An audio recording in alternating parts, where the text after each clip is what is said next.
Hi there, I am back with my buddy Luca and Ralph, who is, Ralphie, say hi. Here's Ralph. So I just had to stop reading because sometimes when the videos are a little too long, it takes forever to load, and even that one, it was only 10 minutes, and it still took like 20 minutes to load. So hopefully we can get through the second half of chapter 9, and it will load without a problem. There we go. You can see I'm all bundled up. It's so cold today. I don't know what's going on with the weather, but hopefully it will get warmer soon. Alrighty then. So Professor McGonagall just caught Harry flying on the broomstick, and she has called Ron and Harry to come with her. Harry caught sight of Malfoy, Crabbe, and Goyle's triumphant faces as he left, walking numbly in Professor McGonagall's wake as she strode toward the castle. He was going to be expelled, but he just knew it. He wanted to say something to defend himself, but there seemed to be nothing wrong. There seemed to be something wrong with his voice. Hi, Luca. Professor McGonagall was sweeping along without even looking at him. He had to jog to keep up. Now he'd done it. He hadn't even lasted 2 weeks. He'd be packing his bags in 10 minutes. What would the Dursleys say when he turned up on the doorstep? Up the front steps, up the magical staircase inside, and still Professor McGonagall didn't say a word to him. She wrenched open doors and marched along corridors with Harry trotting miserably behind her. Maybe she was taking him to Dumbledore. He thought of Hagrid, expelled but allowed to stay on as gamekeeper. Perhaps he could be Hagrid's assistant. His stomach twisted as he imagined it, watching Ron and the others becoming wizards while he stumped around the grounds carrying Hagrid's bag. Professor McGonagall stopped outside a classroom. She opened the door and poked her head inside. "Excuse me, Professor Flitwick, could I borrow Wood for a moment?" Wood, thought Harry, bewildered. Was Wood a cane she was going to use on him? But Wood turned out to be a person, a burly fifth-year student who came out of Flitwick's class looking confused. "Follow me, you two," said Professor McGonagall. Okay. And they marched on up the corridor, Wood looking curiously at Harry. "In here." Professor McGonagall pointed them into a classroom that was empty except for Peeves, who was busy writing rude words on the blackboard. "Out, Peeves," she barked. Peeves threw the chalk in a bin, which clanged loudly, and he swooped out cursing. Professor McGonagall slammed the door behind him and turned to face the two boys. "Potter, this is Oliver Wood." "Wood, I found you a seeker." Wood's expression changed from puzzlement to delight. "Are you serious, Professor?" "Absolutely," said Professor McGonagall crisply. "The boy's a natural. I've never seen anything like it. Was that your first time on the broomstick, Potter?" Harry nodded silently. He didn't have a clue what was going on, but he didn't seem to be being expelled, and some of the feeling started coming back to his legs. "He caught that thing in his hand with a 50-foot dive," Professor McGonagall told Wood. "Didn't even scratch himself. Charlie Weasley couldn't have done it." Wood was now looking as though all his dreams had come true at once. "Ever seen a game of Quidditch, Potter?" he asked excitedly. "Wood's captain of the Gryffindor team," Professor McGonagall explained. He's just the build for a seeker too," said Wood, now walking around Harry and staring at him. "Light, speedy. We'll have to get him a decent broom, Professor. A Nimbus 2000 or a Clean Sweep 7, I'd say." "I shall speak to Professor Dumbledore and see if we can't bend the first-year rule. Heaven knows we need a better team than last year. Flattened in the last match by Slytherin. I couldn't look Severus Snape in the face for weeks." Professor McGonagall peered sternly over her glasses at Harry. "Bye, Luca." "I want to hear you're training hard, Potter, or I may change my mind about punishing you." Then she suddenly smiled. "Your father would have been proud," she said. "He was an excellent Quidditch player himself." "You're joking." It was dinner time. Harry had just finished telling Ron what had happened when he'd left the grounds with Professor McGonagall. There you go. Ron had a piece of steak and kidney pie halfway to his mouth, but he'd forgotten all about it.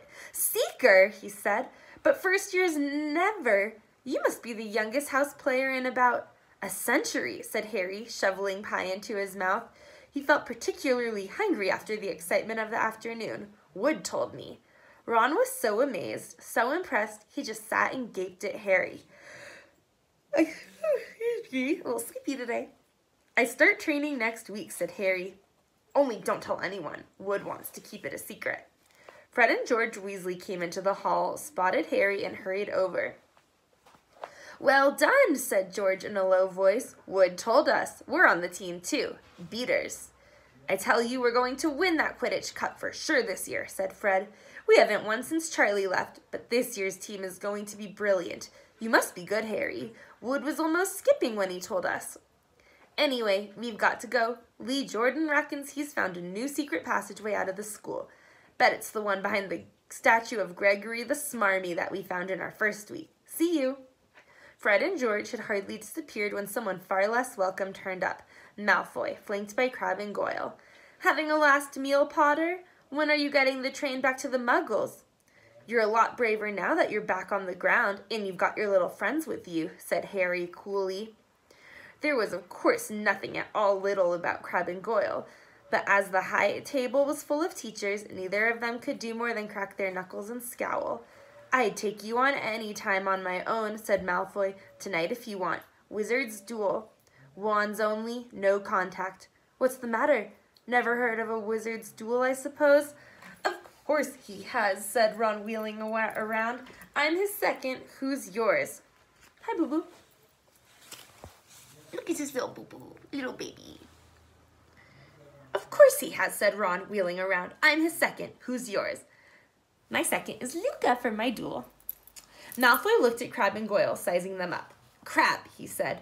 Midnight, all right? We'll meet you in the trophy room. That's always unlocked. When Malfoy had gone, Ron and Harry looked at each other. Yes, Luca?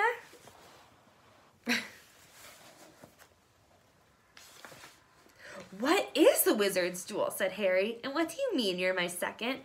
Well, a second's there to take over if you die, said Ron casually, getting started at last on his cold pie. Catching the look on Harry's face, he added quickly, but most people only die in proper duels, you know, with real wizards. The most you and Malfoy will be able to do is send sparks at each other. Neither of you knows enough magic to do any real damage. I bet he expected you to refuse anyway. And what if I wave my wand and nothing happens? Throw it away and punch him on the nose, Ron suggested. Excuse me. They both looked up. It was Hermione Granger. Can't a person eat in peace in this place? Said Ron. Hermione ignored him and spoke to Harry. I couldn't help overhearing what you and Malfoy were saying. Bet you could, Ron muttered. And you mustn't go wandering around the school at night. Think of the points you'll lose Gryffindor if you're caught, and you're bound to be. It's really very selfish of you. And it's really none of your business, said Harry. Goodbye, said Ron. All the same, it wasn't what you'd call the perfect end to the day, Harry thought, as he lay awake much later listening to Dean and Seamus falling asleep. Neville wasn't back from the hospital wing. Ron had spent all evening giving him advice such as, if he tries to curse you, you'd better dodge it because I can't remember how to block them. There was a very good chance they were going to get caught by Filch or Mrs. Norris, and Harry felt he was pushing his luck, breaking another school rule today. On the other hand, Malfoy's sneering face kept looming up out of the darkness. This was his big chance to beat Malfoy face to face. He couldn't miss it. 11:30, Ron muttered at last. We'd better go. They pulled on their bathrobes, picked up their wands, and crept across the tower room, down the spiral staircase, and into the Gryffindor common room. A few embers were still glowing in the fireplace, turning all the armchairs into hunched black shadows. They had almost reached the portrait hole when a voice spoke from the chair nearest to them. I can't believe you're going to do this, Harry. A lamp flickered on. It was Hermione Granger, wearing a pink bathrobe and a frown. You, said Ron furiously. Go back to bed. I almost told your brother, Hermione snapped. Percy, he's a prefect. He'd have put a stop to this. Harry couldn't believe anyone could be so interfering. Come on, he said to Ron. He pushed open the portrait of the fat lady and climbed through the hole. Hi. Luca really wants attention right now. Okay. Hermione wasn't going to give up that easily. She followed Ron through the portrait hole, hissing at them like an angry goose. Don't you care about Gryffindor? Do you only care about yourselves? I don't want Slytherin to win the House Cup, and you'll lose all the points I got from Professor McGonagall for knowing about switching spells. Go away. Hey, dogs. Stop. Can you guys sit? The dogs are playing a little bit. All right, but I warned you.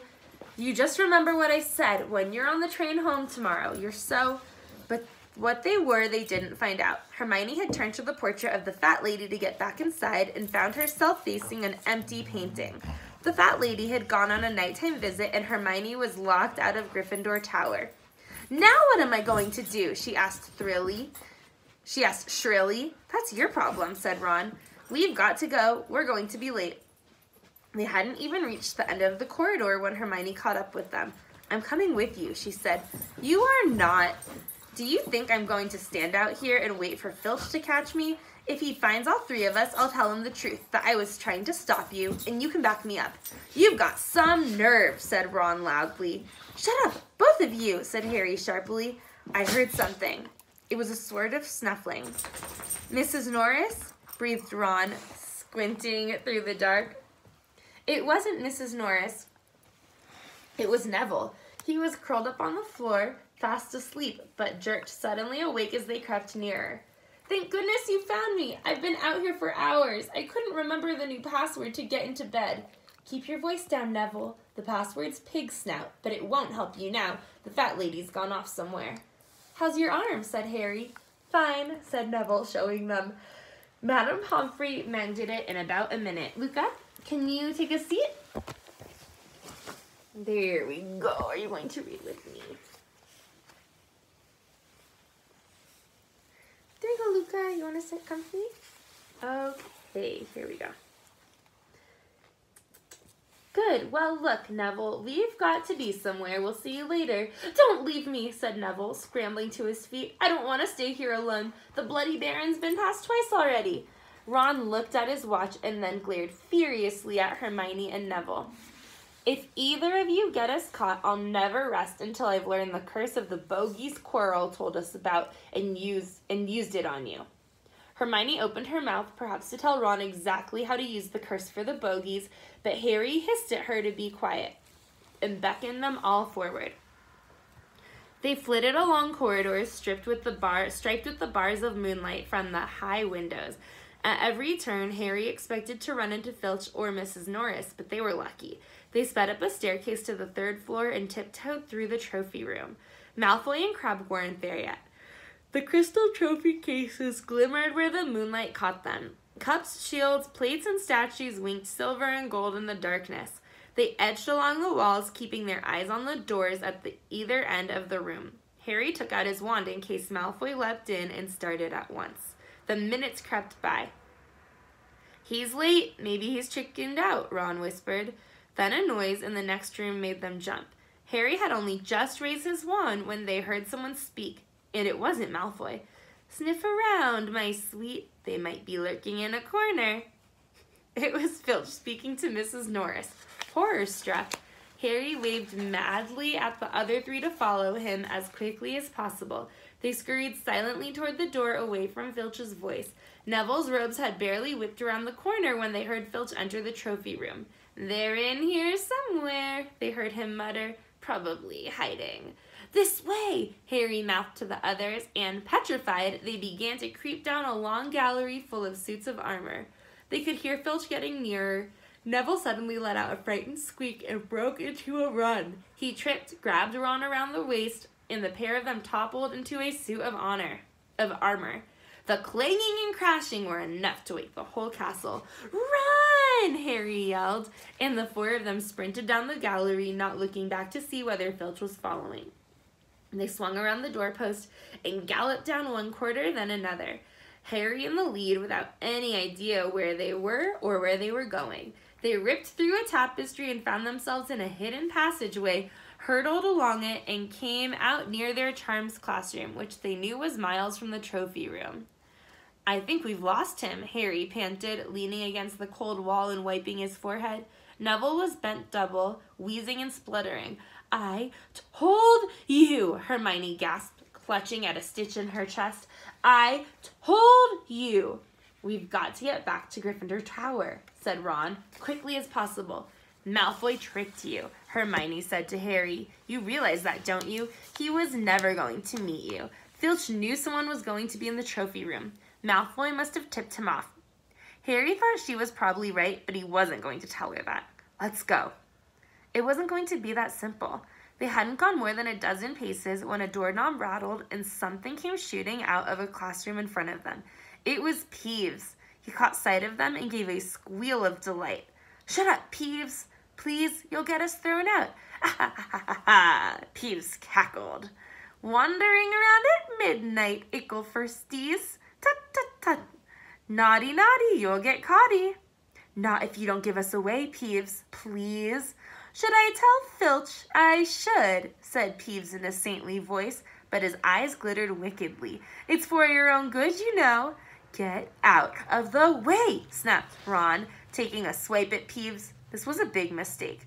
Students out of bed, Peeves bellowed. Students out of bed, down the charms corridor. Ducking around Peeves, they ran for their lives, right to the end of the corridor where they slammed into a door, and it was locked. This is it, Ron moaned as they pushed helplessly at the door. We're done. This is the end. They could hear footsteps. Filch running as fast as he could towards Peeves' shouts. Oh, move over, Hermione snarled. She grabbed Harry's wand, tapped the lock, and whispered, Alohomora. The lock clicked and the door swung open. They piled through it, shut it quickly, and pressed their ears against it, listening. Which way did they go, Peeves? Filch was saying. Quick, tell me. Say please. Don't mess with me, Peeves. Now, where did they go? Shan't say nothing if you don't say please, said Peeves in his annoying sing-song voice. All right, please. Nothing! Ha ha! Told you I wouldn't say nothing if you didn't say please. Ha ha ha! And they heard the sound of Peeves whooshing away and Filch cursing in rage. He thinks the door is locked, Harry whispered. I think we'll be okay. Get off, Neville. For Neville had been tugging on the sleeve of Harry's bathrobe for the last minute. What? Harry turned around and saw quite clearly what. For a moment, he was sure he'd walked into a nightmare. This was too much, on top of everything that had happened so far. They weren't in a room as he supposed. They were in a corridor, the forbidden corridor on the 3rd floor. And now they knew why it was forbidden. They were looking straight into the eyes of a monstrous dog, a dog that filled the whole space between ceiling and floor.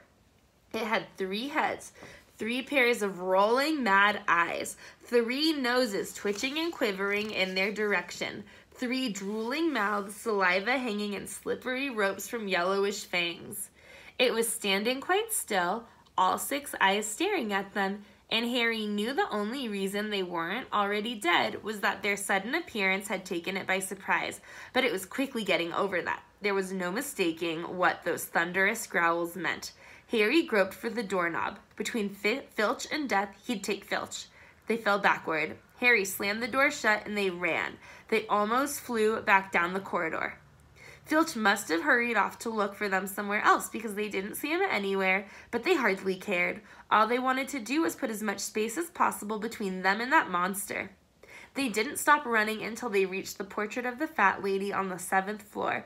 Where on earth have you all been? She asked, looking at their bathrobes hanging off their shoulders in their flushed, sweaty faces.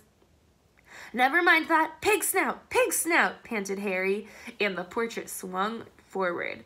They scrambled into the common room and collapsed, trembling, into armchairs. It was a while before any of them said anything. Neville indeed looked as if he'd never speak again. What do you think they're doing, keeping a thing like that locked up in a school? If any dog needs exercise, that one does. Hermione had got her breath and her bad temper back again. You don't use your eyes, any of you, do you? She snapped. Didn't you see what it was standing on? The floor, Harry suggested. I wasn't looking at its feet. I was too busy with its heads. No, not the floor. It was standing on a trap door. It's obviously guarding something. She stood up, glaring at them. I hope you're pleased with yourselves. We could all have been killed, or worse, expelled. Now, if you don't mind, I'm going to bed. Do you think that it would be worse to be killed by a giant three-headed dog or to be expelled from school? So that tells you that Hermione really cares about school. Ron stared after her, his mouth open. No, we don't mind, he said. You'd think we dragged her along, wouldn't you? But Hermione had given Harry something else to think about as he climbed back into bed. The dog was guarding something. What had Hagrid said? Gringotts was the safest place in the world for something you wanted to hide, except, perhaps, Hogwarts. It looked as though Harry had found out where the grubby little package from Vault 713 was. Dun, dun, dun. So in Chapter 10, will we find out what is in the package? Will we find out what the three-headed dog is hiding? I don't know. You'll have to keep watching and listening to find out. So Ralph just wants to say goodbye. Bye, everyone. Luca wants to say goodbye too. And we will be back tomorrow with Chapter 10. Goodbye.